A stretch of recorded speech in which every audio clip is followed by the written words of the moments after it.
हाय friends, मैं Meena Pandey. Welcome back to my channel serve with love. Friends, जैसा कि बारिश का सीज़न आ गया, बारिश हर जगह हो रही है, तो बारिश के सीज़न में प्याज के पकौड़े खाने का अपना ही एक टेस्ट होता है। तो प्याज के पकौड़े आप किसी भी सीज़न में खाइए, लेकिन जब बारिश के सीज़न में बना के खाएंगे ना, तो टेस्टी भी बहुत लगता है और बनाने का भी मन करता है। प्याज के पकौड़े, साथ में हरी चटनी हो, सॉस हो, साथ में चाय मिल जाए, और क्या चाहिए। इसके लिए 2 बड़े बड़े प्याज मैंने ले लिए हैं। इसके छिलके उतार के लंबे लंबे स्लाइस में मैं काट लेती हूँ। साथ में मैंने 1 शिमला मिर्च ले लिया। शिमला मिर्च को भी मैं लंबे लंबे ही पीस में काट लूँगी। दोनों प्याज को मैंने इस तरीके से लंबे लंबे स्लाइस में काट लिया है। इतने पतले पतले काटा है ना कि इस तरीके से जब इसमें नमक डाल के छोड़ेंगे थोड़ी देर के लिए, तो इसके ऐसे एक एक लच्छे निकल जाएंगे। इसी तरीके के लच्छे हमें चाहिए होते हैं। 1 टीस्पून नमक डाल देती हूँ। Half teaspoon red chilli flakes डाल रही हूँ। अगर आपके पास चिली फ्लेक्स नहीं है तो आप लाल मिर्ची का पाउडर भी डाल सकते हो। नमक, लाल मिर्ची डाल के इसको हमें अच्छे तरीके से ऐसे मिक्स करना है। तो नमक पाके इसमें प्याज में पानी भी छूटने लगेगा, और देख रहे हैं जैसे कि ये लच्छे लच्छे से ऐसे इस तरीके से हो जा रहे हैं। तो अच्छे तरीके से इसको हमें मसलना, ताकि सारे प्याज के लच्छे अलग हो जाएं और ये प्याज में से ना पानी भी रिलीज़ कर देगा। उसी पानी से हमारा जो बेसन मैं इसमें मिक्स करूँगी, उसी पानी में ये बेसन हमारा पकौड़े के लिए तैयार होगा। तो 2-3-4 मिनट तक अच्छे तरीके से ऐसे हमें मसल देना है। देखिए कितना इस तरीके से हो गया ना, और प्याज सॉफ्ट सा हो गया है, क्योंकि ये पानी रिलीज़ कर देता है नमक डालने से। तो बस इसी तरीके का ये प्याज हमें करना है। तो प्याज को मैंने अच्छे तरीके से इस तरीके से, देख रहे हैं ना, मिक्स कर दिया है। और इसमें ये पानी छूट के, अगर इस तरीके से टच करके हाथ दिखाऊँ ना, तो देख रहे हैं ना गीला गीला सा हो गया है, मतलब कि इसमें पानी ये छूट गया है। तो अभी इसे कवर कर देती हूँ। 2 मिनट के लिए ऐसे छोड़ देती हूँ, तो और पानी निकल जाएगा प्याज में से। प्याज को रख के 2-3 मिनट हो गया, मैं चेक कर लेती हूँ। तो प्याज हमारा अच्छे तरीके से पानी छोड़ दिया। इस तरीके से अगर देख रहे हो ना, तो देखिए बर्तन में भी हल्का पानी लगा हुआ है, क्योंकि नमक डालने के बाद प्याज सॉफ्ट हो ही जाता है और उसमें पानी छूट जाता है। और इसी तरीके का हमें ये प्याज चाहिए होता है। फ्रेंड्स, पकौड़े में जो भी आप मसाले डालना चाहें वो डाल सकते हैं अपने अकॉर्डिंग। मैं इसमें हाफ टी-स्पून ऑर्गेनो डालूंगी। इससे पकौड़े का टेस्ट बहुत ही अच्छा आता है। आपकी चॉइस है, लेकिन मेरे को पसंद आता है इसलिए मैं डालती हूँ। 1/4 टीस्पून हींग डाल रही हूँ। 2 पिंच के जितना चाट मसाला डालूंगी। हाफ टीस्पून हल्दी पाउडर डाल देती हूँ। 1 टीस्पून धनिया पाउडर डाल रही हूँ। हाफ टीस्पून अजवाइन ले लिया, हाथ के बीच में रख के क्रश करके इसको डाल देंगे। 1/4 टीस्पून जीरा भी डाल रही हूँ। हाफ टीस्पून काश्मीरी लाल मिर्च पाउडर डालूंगी। 1/4 टीस्पून गरम मसाला डाल रही हूँ। हाफ टीस्पून अमचूर पाउडर डाल रही हूँ। तो फ्रेंड्स, जैसा कि मसाले इसमें मैंने डाल दिया अपने चॉइस के हिसाब से, आप अपने चॉइस के हिसाब से या टेस्ट के हिसाब से डाल सकते हैं। जो भी आपको कम ज़्यादा करना हो वो आप कर सकते हैं। हाफ शिमला मिर्च मैंने ऐसे लंबे लंबे स्लाइस में काट लिए, इसको भी इसी में डाल देती हूँ। और अच्छे तरीके से मिक्स करते हुए मसाले, प्याज, शिमला मिर्च सभी कुछ एक साथ मिक्स हो जाए, ऐसे मिला लेना है। क्योंकि अगर मसाले मिक्स नहीं करेंगे और बेसन इसमें डाल देंगे ना, तो कहीं कहीं मसाले नहीं मिक्स होते हैं। तो ये बहुत ही ज़रूरी स्टेप है फ्रेंड्स, कि मसाले डाल के इसको ज़रूर मिक्स करिए इस तरीके से। और देखिए कितना सुंदर लग रहा है, कलर कितना प्यारा आया है। मैंने 1 कप बेसन ले लिया है। मैंने कटोरी का मेज़रमेंट लिया है। आप अपने चॉइस के हिसाब से कोई भी मेज़रमेंट ले सकते हो, कप का, गिलास का, कटोरी का। तो मैं इसमें थोड़ा थोड़ा बेसन डाल के, मतलब कि 1/4 कप बेसन डाल दिया है। अभी इसको मैं मिक्स कर लेती हूँ। इसी में मैंने 2 टेबल स्पून राइस फ्लोर लिया है। राइस फ्लोर से पकौड़े हमारे क्रिस्पी भी बनेंगे और तेल बिल्कुल भी नहीं सोखेगा। जो भी जैसे ऑयली बन जाते हैं ना, तो ऑयली बिल्कुल भी नहीं बनेगा। अब इसको हमें अच्छे तरीके से मिक्स करते हुए, जो ये प्याज का पानी छूटा है ना, बस उसी पानी में हमें इसको मिक्स कर लेना है। ये देखिए ऐसे मिक्स करते रहेंगे और इसके लच्छे ऐसे छुड़ाते रहेंगे। जैसे जैसे इसको मिक्स करेंगे वैसे ये प्याज और पानी छोड़ता रहेगा, तो बेसन इसमें अच्छे तरीके से मिक्स हो जाएगा। पानी का बिल्कुल भी ज़रूरत नहीं पड़ रही है। जैसे जैसे मैं मिक्स कर रही हूँ, अच्छे तरीके से मिक्स होता जा रहा है। और इस पकौड़े में फ्रेंड्स बेसन की भी बहुत ज़्यादा ज़रूरत नहीं होती। जो स्ट्रीट साइड में मिलता है पकौड़े ना, वो इसी टाइप से बनते हैं। और जब इसमें बेसन मिक्स हो जाएगा ना, तो इसको हम ऐसे उठा के ऐसे इसको हम ऐसे बना लेंगे। अगर इस तरीके से ये पकौड़े जैसे बन रहा हो, तो समझ लीजिएगा कि बेसन की ज़रूरत और नहीं है। लेकिन अभी देख रहे हैं ना, अभी इसमें बाइंड नहीं हो रहा है। इसका मतलब जो बेसन ली हूँ ना, ये बेसन मैं फिर से डाल देती हूँ। 1 कप बेसन मेरा पूरा लग गया है इसमें। हल्के हाथ इसी तरीके से मिक्स करती रहूँगी, इसके लच्छे भी दिखते रहेंगे और बेसन भी इसमें मिक्स हो जाएगा। इसको हमें गीला नहीं करना है, बहुत ज़्यादा गीला जैसे हो जाता है ना, कोई और पकौड़े हम बना रहे हों तो वो पकौड़े का ये जो पेस्ट बनता है ये गीला हो जाता है या गीला करना पड़ता है, वैसा हमें ये नहीं करना है।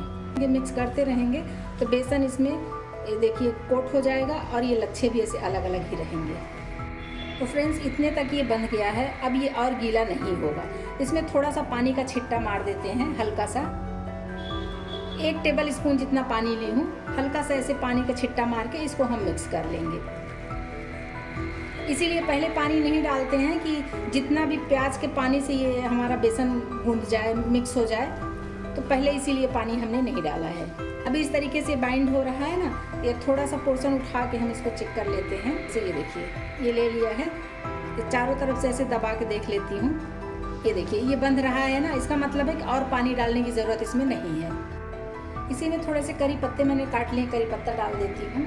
थोड़े से अदरक भी काट लिए, ऐसे बारीक बारीक चॉप कर लिया, इसको डाल देते हैं। एक हरी मिर्ची ले लिया, क्योंकि लाल मिर्ची का मैंने यूज़ किया है, तो ये मिर्ची भी डाल देती हूँ। कटा हुआ हरा धनिया ले लिया है, इसको भी डाल देते हैं।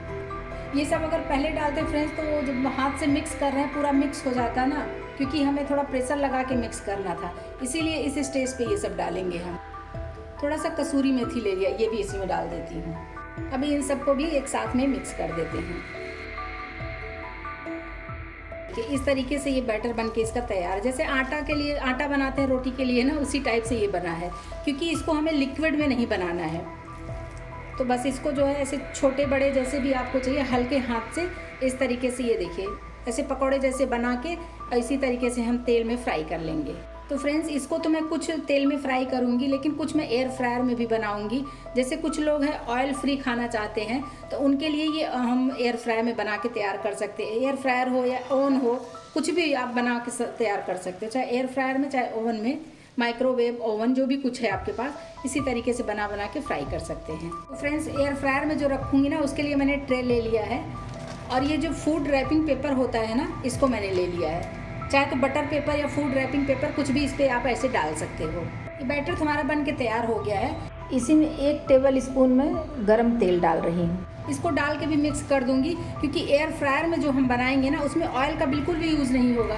तो हल्का सा जो ये तेल मैंने डाल दिया है ना, तो इससे जो है उसमें सॉफ्टनेस भी बना रहेगा, और ऐसा नहीं होगा कि एकदम हार्ड हो जाएगा कि खाने में खाते ना बने। तो बस वही ऑयल डाल के मिक्स कर दिया, इसी तरीके से बना के मैं एयर फ्रायर में भी डाल देती हूँ। तो ये देखिए फ्रेंड्स इस तरीके से मैंने एयर फ्रायर के ट्रे में तैयार कर लिया है। तो एयर फ्रायर में 180 पे मैंने प्री हीट कर दिया है 5 मिनट के लिए। इसको ऐसे रख देती हूँ, देखते हैं कितने देर में पक के तैयार होता है। बीच में एक बार चेक कर लूँगी, उसके बाद देखते हैं 10 मिनट में, 5 मिनट में, क्योंकि जो कढ़ाई में हम फ्राई करते हैं ना, उससे ये थोड़ा सा ज़्यादा टाइम लेता है। तो इसको ऐसे उठा के मैं एयर फ्रायर में रख दे रही हूँ, और बाकी जो बचा हुआ है इसको मैं तेल में फ्राई कर लेती हूँ। कढ़ाई में तेल डाल के रख दिया गर्म होने के लिए, तेल को गर्म होने देती हूँ।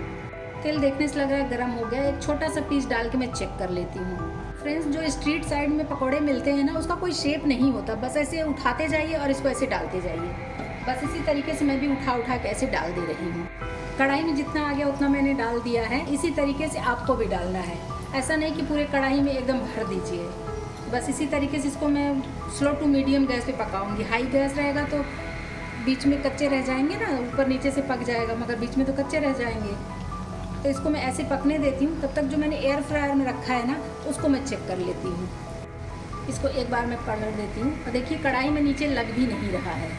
बहुत शानदार बन के तैयार होगा फ्रेंड्स, बिल्कुल स्ट्रीट वाला जो मिलता है ना, उसी तरीके का टेस्ट आएगा आपको। एक बार इस तरीके से बनाएंगे ना, तो बार बार यही बना के खाएंगे, खिलाएंगे, क्योंकि बच्चे लोगों को ऐसे अनइक्वल सा बहुत अच्छा लगता है। पकौड़े गोल गोल अच्छे नहीं लगते फ्रेंड्स। अगर छोटे छोटे हम प्याज काट के बनाएंगे तो गोल बना सकते हैं, इसका भी गोल हम बना सकते हैं, मगर जो स्ट्रीट साइड में मिलता है ना, उसका ऐसे ही, ये दिखाती हूँ मैं आपको, इसी तरीके का मिलता है।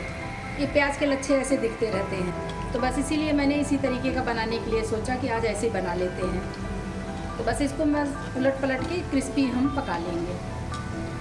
साथ में ग्रीन चटनी हो, अगर कुछ भी नहीं है, ग्रीन चटनी नहीं है तो कोई बात नहीं, टमाटो केचप के साथ, शेजवान चटनी के साथ आप खा सकते हो, खिला सकते हो। साथ में चाय बना लीजिए, मज़ा ही आ जाएगा। और बनाने में ज़्यादा कोई झंझट नहीं है, घर में जो भी सामान आपके पड़ा, जो भी मसाले घर में हैं, वही मसाले डाल के आप फटाफट बना लीजिए। पकौड़े देखने में लग रहे हैं कि पक चुके हैं और देख रहे हैं ना कितना गोल्डन कलर आ गया, ब्राउन कलर। इन पकौड़ों को निकाल लेती हूँ, इसी में जो भी बचे हुए पेस्ट हैं उनका भी बना लेती हूँ मैं। इसी पे दूसरा बैच भी डाल देती हूँ। और फ्रेंड्स, जो मैंने एयर फ्रायर में बना रही हूँ ना, उसको मैंने एक बार पलट दिया है, मतलब दूसरे तरफ घुमा दिया ताकि दोनों तरफ से अच्छे तरीके से पक जाए ना। तो इसके लिए वीडियो बड़ी ना हो जाए, इसलिए मैंने एयर फ्रायर का दिखाया नहीं है, क्योंकि एयर फ्रायर तो मैंने बहुत बार दिखाया है ना आपको, तो इसलिए वीडियो बड़ी नहीं करनी है मेरे को, इसलिए मैंने एयर फ्रायर को दिखाया नहीं है। लेकिन पकौड़ों को मैंने पलट दिया है, तो बस वो भी पलट दिया है। एक तरफ पक चुका है, दूसरी तरफ भी पक जाए, फटाफट पक जाता है। तो बस इसी तरीके से एयर फ्रायर का भी बन के तैयार हो जाएगा और कढ़ाई का भी। तो फ्रेंड्स, ये कढ़ाई वाला बन के तैयार हो गया। इसको साइड कर देती हूँ, जो एयर फ्रायर में कर रही हूँ उसको निकाल ले आती हूँ। ये देखिए, ये हमारा एयर फ्रायर का भी बन के तैयार हो गया है। फ्रेंड्स, ये भी बहुत क्रिस्पी बना है, बिल्कुल ऑयल फ्री है, इसमें कोई भी तेल की ज़रूरत नहीं है। लेकिन खाने में इसमें भी बहुत अच्छा टेस्ट आएगा, सौंधा सौंधा भी आएगा। ऐसा नहीं कि स्टीम हुआ है, अच्छे तरीके से पका हुआ है और ये क्रिस्पी भी बहुत है। अगर इसी को हम एक दूसरे में टकराते हैं ना, तो सुनिए, बहुत ही क्रिस्पी बना हुआ है। और देख रहे हैं ना, बिल्कुल भी ऑयल की ज़रूरत नहीं है। और इधर देखिए, देख के लग रहा होगा कि क्रिस्पी बना हुआ है। और जो ऑयल में फ्राई किया वो तो क्रिस्पी है ही है, लेकिन इस तरीके से बना के खिला सकते हैं। जिन लोगों को तेल खाना मनाही होता है या डाइट पे हों, तो इस तरीके के पकौड़े भी बना के खा सकते हैं। फ्रेंड्स, ये प्लेट में मैंने तेल वाले भजिए रख दिए हैं, और जो मैंने एयर फ्रायर में किया ना, इसकी भी आवाज़ सुनिए, मतलब कि काफ़ी आवाज़ कर रहा है। ये भी बहुत ही टेस्टी बन के तैयार हुआ है। देख रहे हैं फ्रेंड्स, सिर्फ कलर में फ़र्क है, क्योंकि ये ऑयल में फ्राई हुआ है और ये एयर फ्रायर में मैंने किया है, इसलिए सिर्फ कलर का फ़र्क है। बाकी खाने में कोई डिफरेंट टेस्ट नहीं आएगा। इसको मैंने टमाटो केचप के साथ और शेजवान चटनी के साथ सर्व किया है। एक पकौड़े में तोड़ के दिखाती हूँ आपको। ये जो तेल में फ्राई किया है ना, इसको देखिए, ये भी बहुत ही शानदार बन के तैयार हुआ है। और इधर दूसरा अगर पकौड़े हम ले लेते हैं ना, दूसरा वाला देखिए, ये भी बहुत ही शानदार बन के तैयार हुआ है। दोनों ही बहुत अच्छे से पके हैं। और ऑयली तो ऑयली ही होता है, लेकिन एयर फ्रायर वाला बहुत हेल्दी है। तो अगर इस तरीके से बनाएंगे ना, तो जो लोग डाइट कर रहे हैं वो भी पकौड़े खा सकते हैं। तो फ्रेंड्स, मैंने प्याज के पकौड़े 2 तरह से बना के तैयार किए हैं। इस तरीके से बनाएंगे ना, सबको बहुत ही पसंद आएगा। और इस बारिश के सीज़न में तो लोग बहुत पसंद करते हैं। आप लोग भी बनाइए और इन्जॉय करिए। अगर आपको मेरा तरीका पसंद आया हो तो लाइक और कमेंट्स करना बिल्कुल भी मत भूलना फ्रेंड्स। लास्ट तक मेरी वीडियो देखने के लिए थैंक यू।